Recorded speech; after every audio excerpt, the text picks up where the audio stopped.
Your husband was the British ambassador in 1964. Yes, and of course he was very much alive in those days, where of course nowadays he's very much dead. Aren't you, Milton? At least in any kind of useful capacity. Yeah, I was conceived right here in the parking lot of the Hollywood Bowl concert. My mother was an usher. Your father? My father? Row H.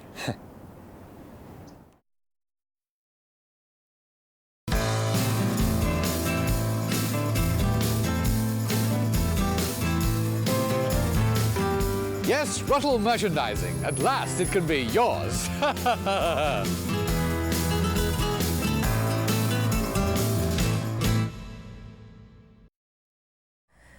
Oh, I think I was about 16 when they were starting to make their big splash, and you know, was hoping when I got to be of age and got out behind my mother's apron strings that I could sleep with some of them as soon as I could. Really? You wanted to Well, I was in teenage lust, and you know, I was very, very fond of Stig. Liked him the best because he, you know, I loved the way he played. I loved his length. Excuse me? His length. Well, what I perceived to be his length. He was long, thin, long. It might be American term. A lot of us got to see them for the first time when they came over and played the Ed Sullivan Show. And that was a life-changing event for me. And I said something about their thighs. I don't know. I just said they looked great in their trousers, and my mom slapped me across the face. And that's when my teenage years began, really.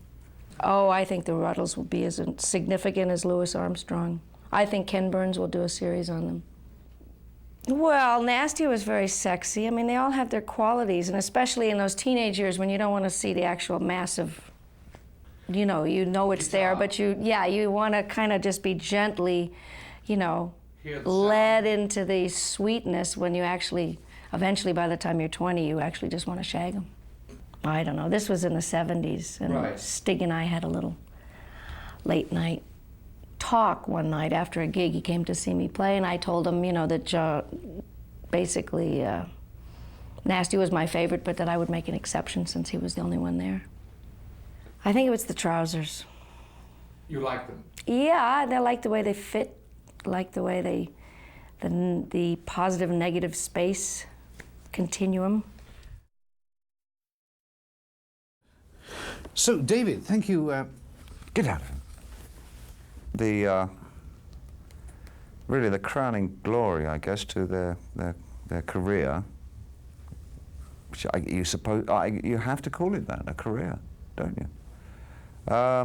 Is this piece of marketing extravagance. Rutles #1, inevitable, especially these days of rock being a career choice and all that, you know, which it's become really for most folk, I think. This kind of selling out is expected. All the old favourites, stick them all together, sell more albums than any other album has ever sold. I mean, you see, it's just not about that. It's not about #1s, or #2s, or #3s.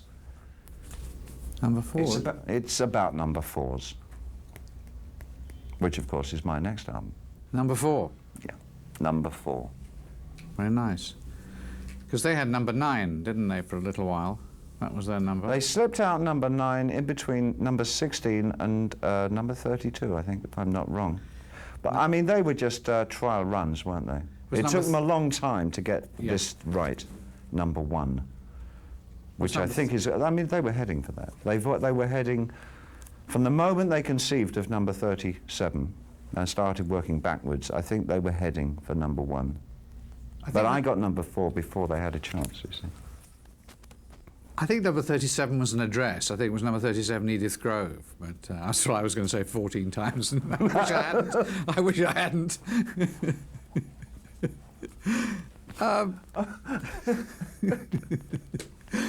You know, I suppose, I mean, everybody, I think, really felt a bit weird about Chastity's film at the Rutles behinds. I think when she put all their behinds behind her, I think that probably had as much to do with splitting them up as anything. I mean, they thought they were going in to have their portraits taken, and they just ended up as 4 cheeky cheekies. 4 bums. Yeah, eight cheeks actually, wasn't it? 8 cheeks, 4 bums. Yes. He and his then wife put out an album called Old Bag, which I thought was a reference at the time to my then wife, Medea. But it apparently wasn't, and so I wished I'd been able to tell him that I had forgiven him about the old bag. Was that the nude cover one, or was it? It was the new cover one, yes. The one they put in an old bag?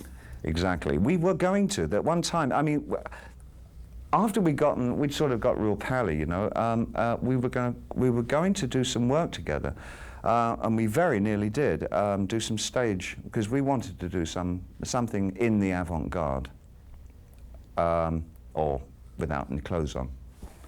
And we were going to do a thing about, we were actually going to live in a bag in Norwich. We thought we wanted something more working class. We wanted to take the elitism out of the whole avant-garde and do something that the working man could understand. So we were going to live for 6 months in a bag in Norwich.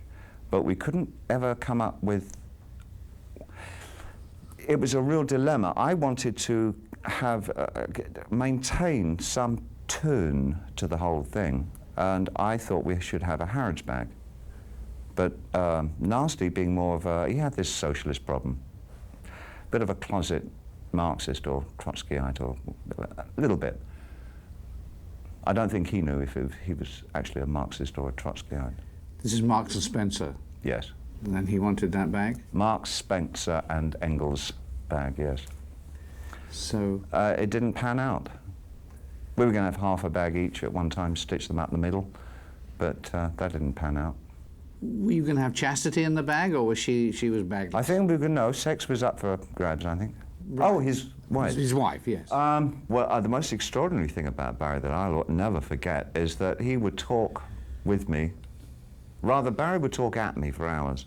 I never understood a word he ever said. It was ages before I realized, in fact, that he was using words. It was just this long drone, which, like sausage meat, was cut off every few with an intake of breath.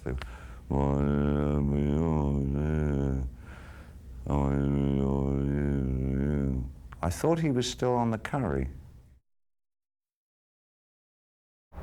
But now they discovered something far more powerful. Transcendental medication. You know, a London dentist slipped something into their dinner and, well, for the first time, they were really out to lunch. Will you still feed me? Will you still need me if I 69? Clinton claimed he tasted tea and then spit it out immediately. But we all know that that's not true. You know, he swallowed the tea. Well, of course, everybody, you know, you start off loving Barry, especially when you're young, because there's just something funny about him, you know? He was the funny drummer. And then later on, as time goes on, and you're an adolescent, you like Nasty, you know, because you're in that angry, rebellious phase. Never liked Stig. Never got into Stig at all. He was very off-putting. But, you know, you go through your Nasty phase. And then there's your phase where you like Dirk, but then you're back to Nasty again. And I think it ends up with Nasty. You weave in and out of all the Rutles, but never Stig. Don't know why. I loved A Hard Day's Rut. Just the energy, and it's filmed in black and white, and they're so innocent. They're at the beginning. It's all hopeful. The future's ahead of them. You know, I think they got self-indulgent later on, but at that beginning, how can you know? If anyone doesn't like that movie, I would like to beat them, you know. I mean, or I'd like to watch while they were beaten. I wouldn't want to do it myself, but if anyone doesn't like A Hard Day's Rut, they should be beaten. You know what? I would have to say ouch. I would have to say ouch is the one, because it's so explosive. You know what I mean? You just hear ouch. I don't care. If you're in a bad mood, if you're depressed, if you just found out that your best friend had shot himself minutes before, and you hear ouch, you're in a good mood. And there have often in my life, I've had experiences where something tragic had happened and then I hear ouch and I'm elated, and it actually comes across as rude. You know, a good friend of mine, one of my best friends, killed in an explosion. His furnace blew up, set the whole house on fire, killed all the people next door. So many people were killed, and I heard the news, and ouch was on a car radio as I heard the news, and I was just woo, ouch, yeah. And people thought that was in bad taste, because I started dancing too.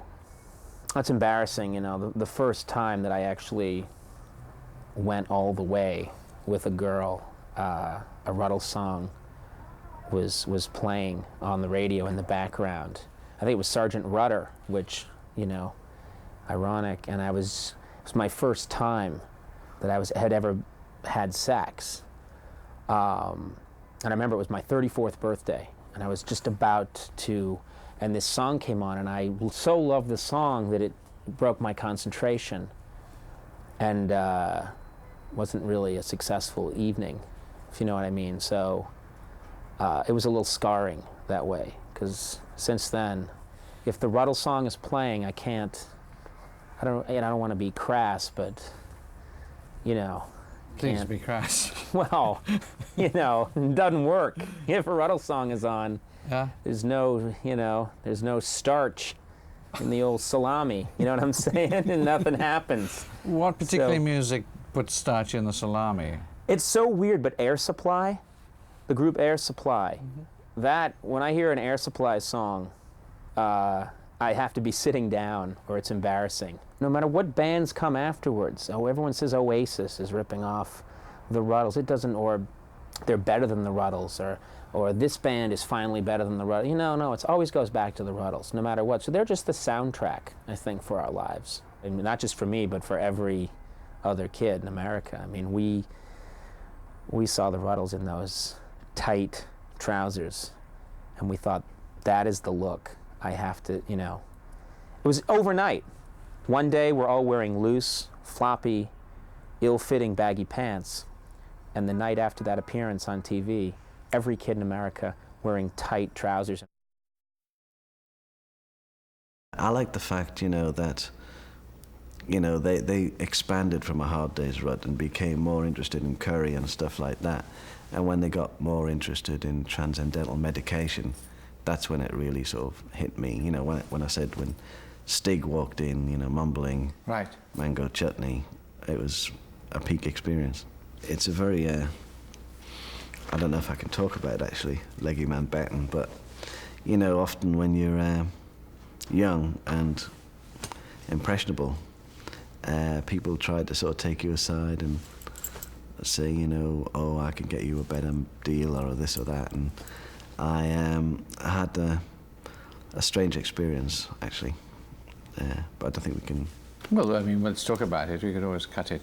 Yeah, no, it's just that, you know, there's a few things happened to me when I was younger. I had a few people approach me to try and get me away from the group, or, like, you know, Cat Stevens' manager or this or that, and I had an experience with the Rutles manager,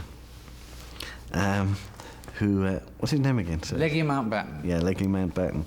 And he tried to, you know... To, he tried to get me to leave my manager and... Oh, I thought you meant he tried to get you to bed with him. That's what I mean, yeah. He did mean that? Yeah, in his way of trying to court me to be managed by him, I had no idea what gay was, because, you know, coming from Sunderland or South Shields, so no gay people at all. And, of course, so I didn't know, you know, so when Leggy was showing me all these things and comic books and stuff like that, you know, well, not really comic books, but strange magazines of boys and stuff, I just thought it was, like, you know, unusual. And then it was when he wouldn't let me leave the apartment, and it got a bit odd. I mean, reflecting back on that and seeing now exactly, you know, what it was all about, but at the time I just thought it was some strange... A sense of humour I really connected with, you know, because, you know, you've got to have a sense of humour when you come from the north. Otherwise you'd just be depressed all the time and crying a lot. Yeah, basically that's when we really got deeply into the Rutles in '68, around about the Shite album. You know, before that, it had been a little bit sort of poppy, we thought, you know, because we'd come from a more undergroundy, Velvet Underground kind of incredible string bandy. But when they made the Shite album, I think they broke new ground.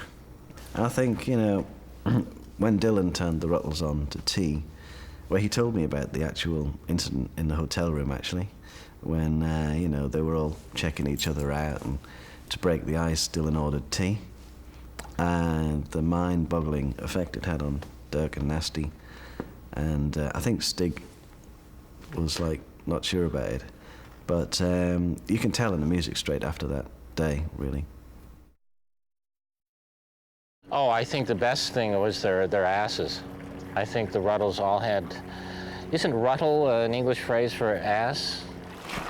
So you've lived Did you see that? No, was it? I want to play a Jewish superhero named, what's his name? So when I go fly by, people go, what's his name? And then I want to land like this and give quarters to all the children and go, I think I can do this because I'm what's his name? And then go, boy, I need to lose about 5 pounds. Okay? So thank you very Please. much for coming, for consenting to talk to us. It's my... For the BBC. We're just going to sit you down and do some Okay, questions. well, that'd be, I love the BBC. The BBC. Oh, I love this Spain, and I love the Spanish people.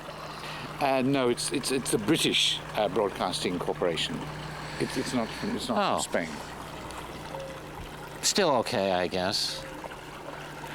Do you like British people? Oh, I love British people, and I love the, the Rutles so affected my life. Seriously, I used to have an outfit like the Rutles, but I just can't fit into it anymore because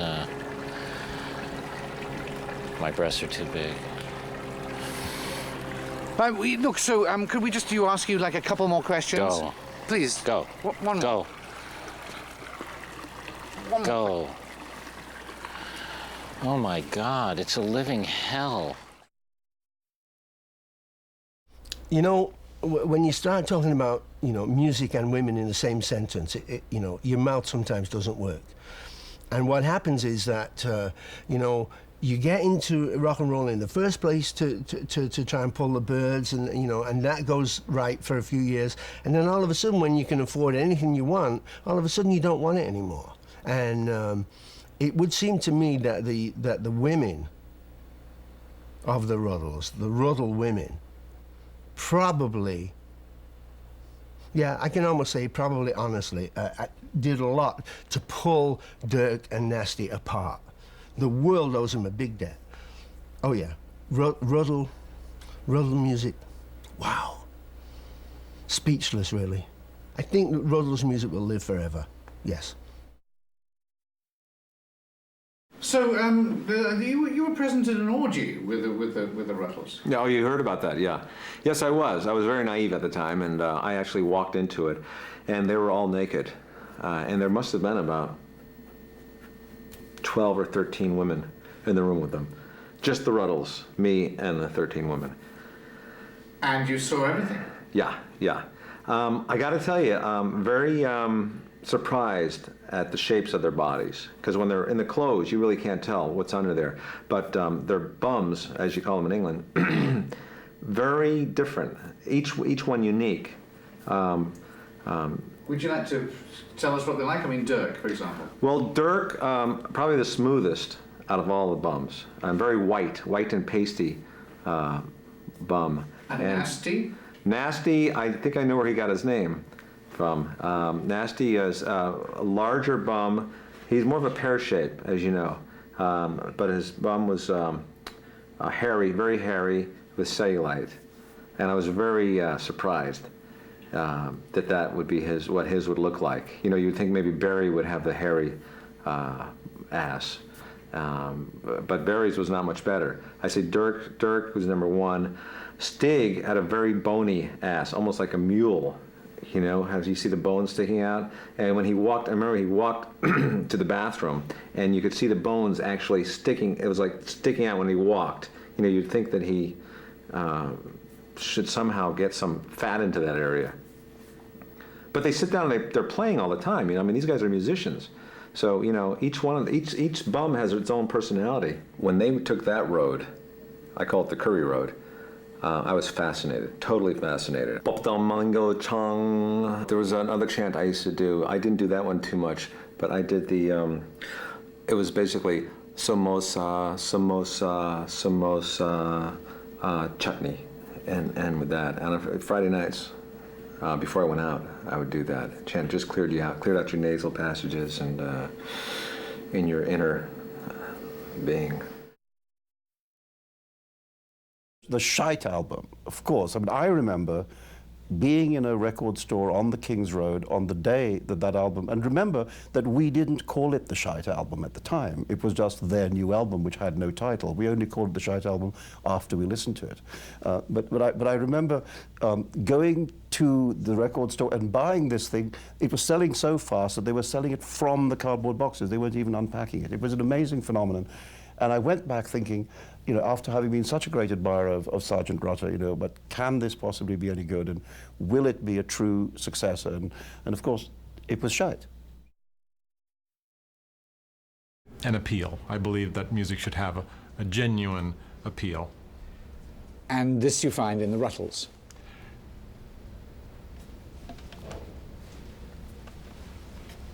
This you find in the Rutles. No, this I don't find. It's like the other way. Oh, you find their music is lacking in appeal? Yes, but it does have, it has this, and that's about it. It has this that is element. It's just a, you know, it's like a half one of these. It's more like a, oh, I'm having fun. Aha. Yeah. So you don't think it's something to do with No, that? it's not. It's not that. No, it's more this. Okay. When did you bordering first? on ooh. Oh, it just had this kind of effect. You know, it was just like this. It was great. Great. Well, no, actually, this would be great. That's when you say, oh, but their music was more like this, more, and then occasionally it would be, you know. Well, first it was, without a question, the hair, man. We'd never seen anything like hair that was combable. Long enough to actually comb, we'd never seen that. Not from my, there was always like, we all had buzz cuts and stuff. To be a kid, to be a teenager searching for something to hold precious and dear, and then hearing finally the Shite album, and then understanding this whole thing that the Rutles were saying with the Shite album. I mean, that's equal to seeing Picasso for the first time. That's equal to reading James Joyce's Ulysses for the first time, putting on the Shite album for the first time. It was mind-altering. Well, I'd have to say that the Rutles took us by the hand as a generation and walked us through the latter part of the 1960s. They came up with a record about every 5 months, it seemed like. So every 5 months, there was this new thing. Every 5 months, we were on a tragical history tour with the Rutles. And then we'd walk down Shabby Road together with the Rutles. Now, granted, these trips only lasted the 30 minutes of, say, a record, but nonetheless, there we were enlisting in Sergeant Rutles' army. I tell you, I'm kind of. I was very much. Maybe I could just talk to you about the breakup. Sure. Do you want to cry? Go on. No, this is the. I'll just do the thing about the breakup, perhaps. Sure, we can talk about the breakup. Yeah, let me get these close enough so that I can grab them. Should I put them closer? That's good. That's good. So, you want me to ask you a question, or do you just want to do it yourself? No, you can ask me. So, how did you feel about the breakup when the Rutles finally split up? Did it affect you? Well, I wasn't mad. I mean, I didn't like rip down all the posts. I heard it on the radio. It was, it wasn't like we interrupt this program. It was literally, for some they went through this long. I heard them all. They were Your Mother Should Go, I Am the Waitress, Twist and Rut. We heard them all in a row and said, why are they playing so many Rutles songs that way? And then the radio announcer came in and says, we're playing all these Rutles songs because we just official words from the office of Banana Records that the Rutles had broken up. I got out of the car right there, which was tough because it was about 6.5 miles from my house. So it was a long walk home, but in that solitary walk through, I just tried to remember I remembered the first time I heard them. And I remembered all the years of beauty and music that they gave me. And when I got home, rather than tear down all the posters off the wall and, and be mad, instead, I took them all down. I put them in a box, and I took the box outside, and I buried it in the backyard. That's where all my Ruttle records are, my Ruttle posters, my Ruttle memorabilia, my Sergeant Rudder mess tin. It's all in that box in the back of the house, somewhere in Concord, California. I don't remember the address, otherwise I'd go back and dig the stuff up, but it's still back there. So I'm not saying that it affected me badly, but I am saying that it did affect me.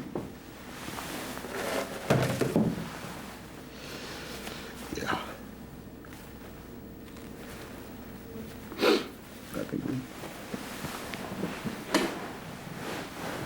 Did you turn off the... Yeah, would you cut it for him a second? That's hilarious. So shameless. So shameless.